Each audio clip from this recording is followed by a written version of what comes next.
Hi guys, this is Raymart Marfil and welcome back to my YouTube channel. So for today's video, after natin mag-demo ng Xpander GLS variant, tatalon tayo ngayon sa new Mitsubishi X-Force 2024 model.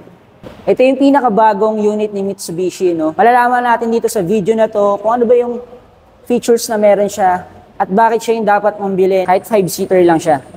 Si X-Force pala is kasama sa kategory na subcompact SUV, no? So binild pala to ni Mitsubishi para sa mga client na gusto ng premium experience. So kung isa ka sa mga client na gusto ng premium experience, ano pang hinihintay mo? Panoorin mo yung video na to. Syempre bago tayo mag-start, huwag mo kakalimutan mag-like, comment, and subscribe dito sa aking YouTube channel para updated ka na rin sa mga latest video natin. Huwag nga pala sa unit demonstration natin, ipapakita ko rin sa inyo kung ano yung latest SRP na ito at kung ano yung promo ma-avail mo. So yun lang, tara, simulan na natin. Pagdating sa engine, gumagamit tayo ng 1.5 liters, double overhead cam, 16 valve, gasoline Euro 4, MyVec technology. Pagdating naman sa headlight, gumagamit tayo ng LED, no?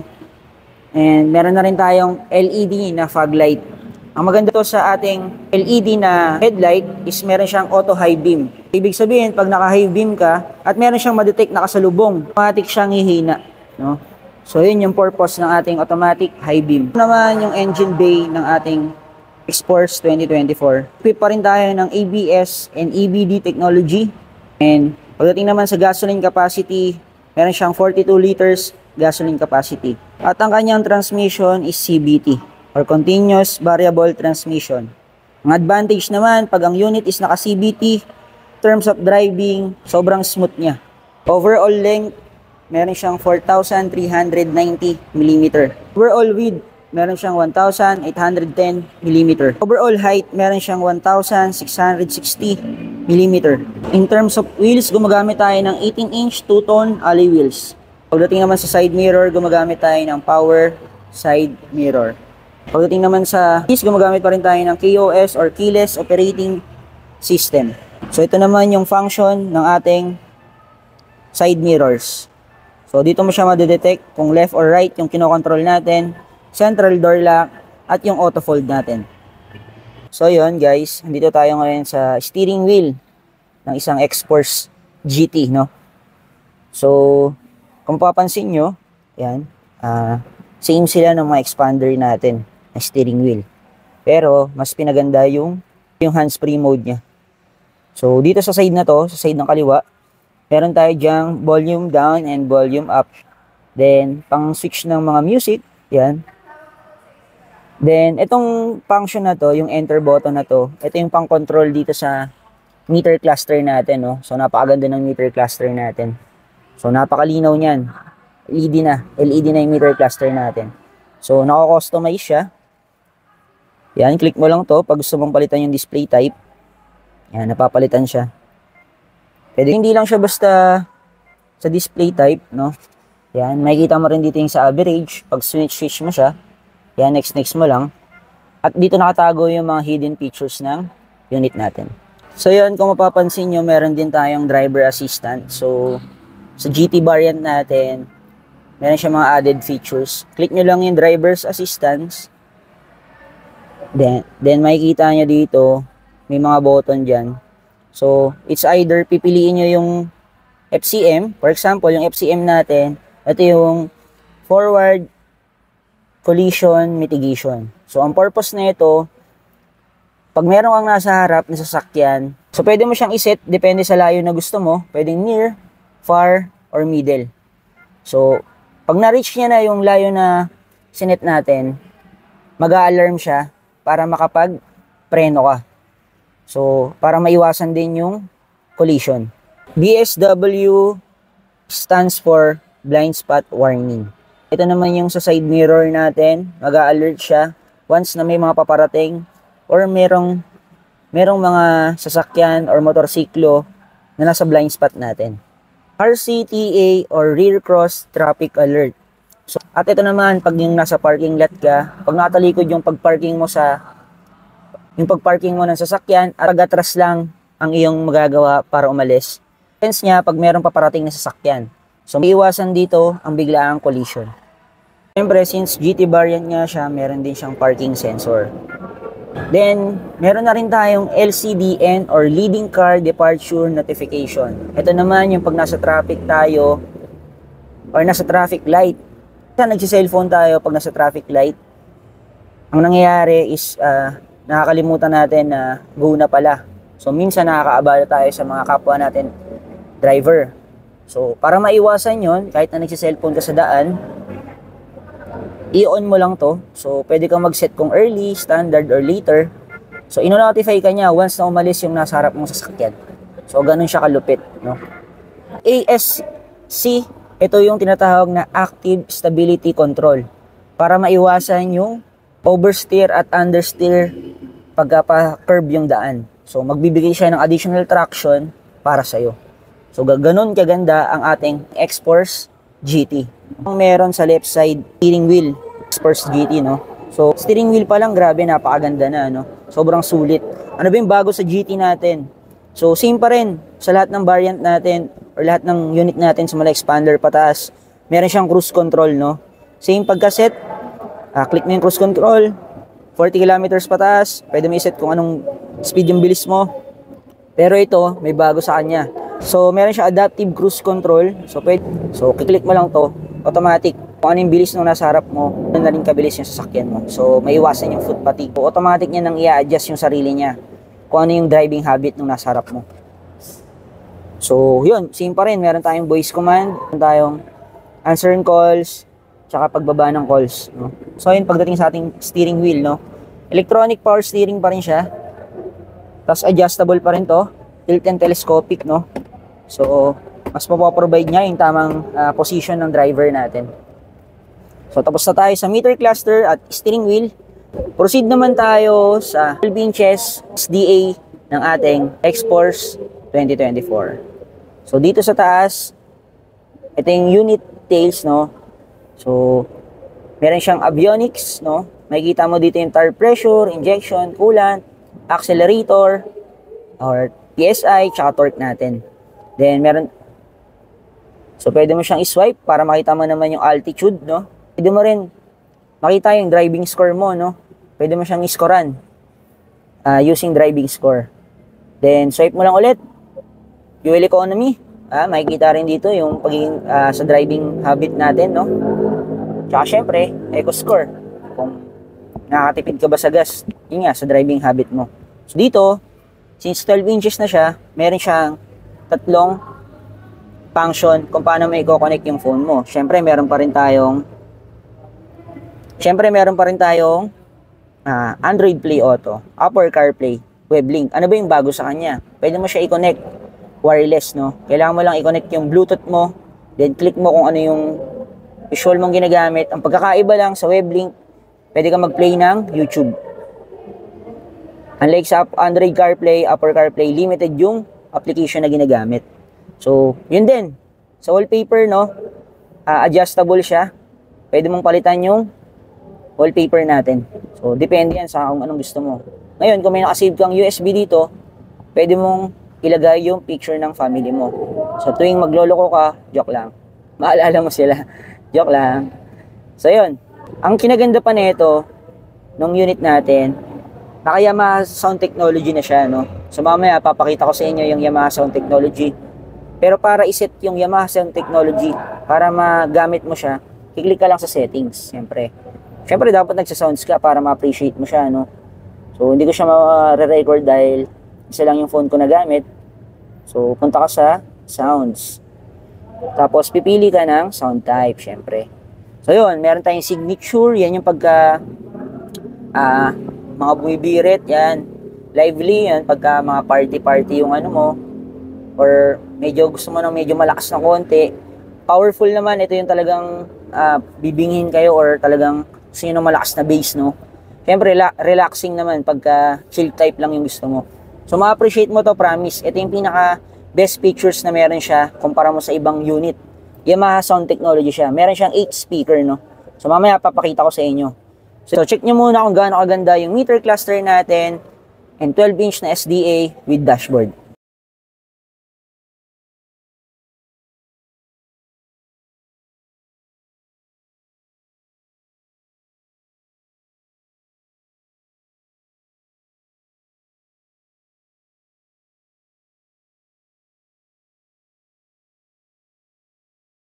So dito naman tayo sa aircon, no.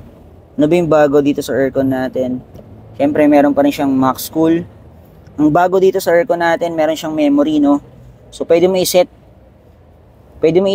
kung ano yung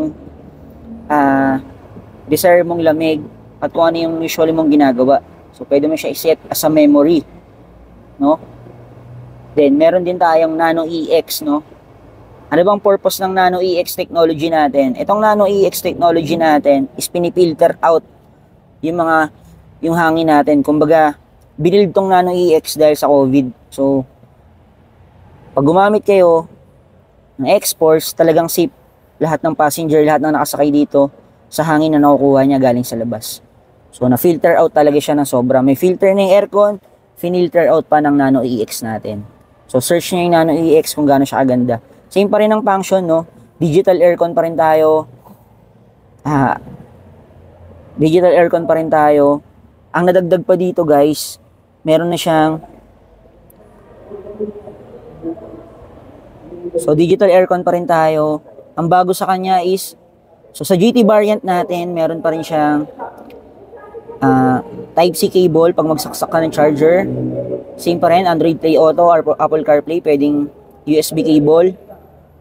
Tapos, ang nadagdag talaga sa kanya is meron siyang wireless charger, no? So, sa mga may phone dyan na pwede sa wireless charging, pwede na po yun sa X-Force GT natin, no? So, kahit maiwanan nyo yung mga data cable nyo, pwede kayong mag-charge dito sa GT natin. So, proceed tayo sa transmission. So, dito rin pala nakalagay sa transmission natin yung one start, push start engine natin. Then, meron tayong tinatawag na drive mode. In drive mode natin, pwede mo siya iset kung normal, nasa city driving ka, syempre kung basa yung daan, at gravel or magraba, syempre kung mud.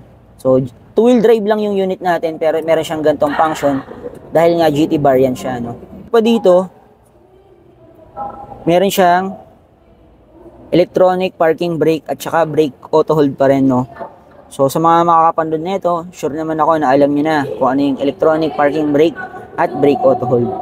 Pero ang bago sa kanya is meron siyang ang bago sa kanya is itong armrest natin na with center console box with cooling function. Ibig sabihin, kung meron kang malamig na soft drinks, no? At hindi mo pa siya iinumin or kahit anong malamig na tubig or anything, pwede mo siya ilagay dito. Pag naka-on yan, ibig sabihin, i-maintain niya yung lamig nung nung Coke mo or yung soft drinks mo. Pag gusto mo naman siya i-off, pag coffee naman yung ilalagay mo, pwede mo siyang i-off. So, meron siyang gantong function, no? So, pwede niyang palamigin yung item na ilalagay mo dyan. Pero, syempre, hindi pa rin siya katulad ng ref natin, no? Pag malamig na yung nilagay mo dyan, mamimaintain niya yung lamig. Kumbaga, para siyang cooler. Ganun siya kaganda. Kung ano yung lamig nung nilalabas ng aircon, ilalabas niya rin yan dito. So, pagdating sa seat material, gumagamit tayo ng comfortable leather seat with heat guard, no? Pakaganda niyan, guys. Para to sa mga gusto ng premium experience ng isang Mitsubishi unit, no? Dito naman sa second row natin, yan, meron. So, dito naman sa passenger side natin, meron tayong aircon. Then, meron tayong charging port.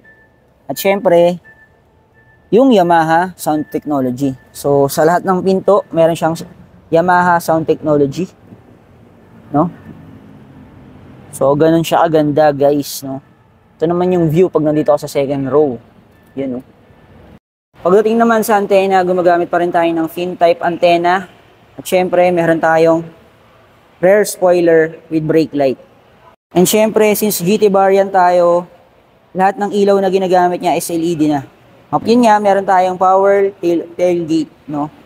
So, isang click mo lang, mag-open na siya. At isang click mo lang ulit, maglalak naman siya. Kung may nakalimutan ka naman, click mo lang to. So, dun lang siya hihinto. Hindi siya manual, no? So, pagbabalik mo naman, yan, babalik siya sa taas. Tapos pag ibababa mo ulit, click mo lang ulit. Yan. At syempre, meron na rin tayong yan, parking sensor, no? Syempre, reverse camera. Hindi siya mawawala. Para sa safety ng unit natin or para sa safety ng unit natin. So, pagdating naman sa safety, itong GT variant natin is meron siyang 6 SRS airbags. So, meron tayo sa driver side, passenger side, sa side, both side, at syempre sa curtain ng unit natin. So, napaka-safe natin. Bukod sa race body, meron tayong 6 SRS airbags. So, pagdating naman sa price, meron tayong X-Force GT 2-wheel drive na 2024 model. Nagkakahalaga siya ng 1,581,000. At ito yung quotation niya pag cash. At ito naman yung inclusion niya pag kinuha mo siya ng cash. At syempre, pwede mo pa rin siyang i-apply through in-house financing. Ito naman yung promo niya. At ito yung inclusion niya. Meron tayong isa pang variant ng X-Force. Meron tayong X-Force GLS 2-wheel drive of 2024. So nagkakahalaga siya ng 1,367,000. At pag ginawa mo siya or in-avail mo siya ng cash, ito yung price niya. At syempre, yung inclusion niya. At syempre, kung i-avail mo naman siya through in-house financing, ito yung promo or down payment at monthly na makukuha mo. At syempre, pag in-house financing at pag financing, yung pagkuha nyo ng unit, marami kayong freebies na makukuha. So ito siya.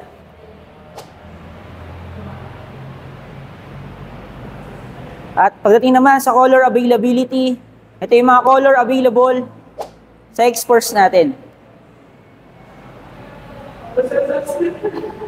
So yun lang guys para sa ating X-Force 2024. Since napanood mo na to, comment mo naman sa baba yung features na nagustuhan mo. At comment mo naman sa baba kung taga saan ka para malaman ko kung saan umaabot yung video natin. At syempre, kung nagustuhan mo yung video natin, huwag mo kakalimutan mag-like, comment, and subscribe para updated ka na rin sa mga latest videos and promos ni Mitsubishi. So yun guys, once again, ako nga pala si Raymart Marfil, one of the sales executive dito sa Mitsubishi Abad Santos. At kung naghahanap ka ng reliable agent, no hidden charges, at maraming freebies na binibigay, ano pang hinihintay mo? Message mo na ako dito sa aking mga social media. And see you sa release day.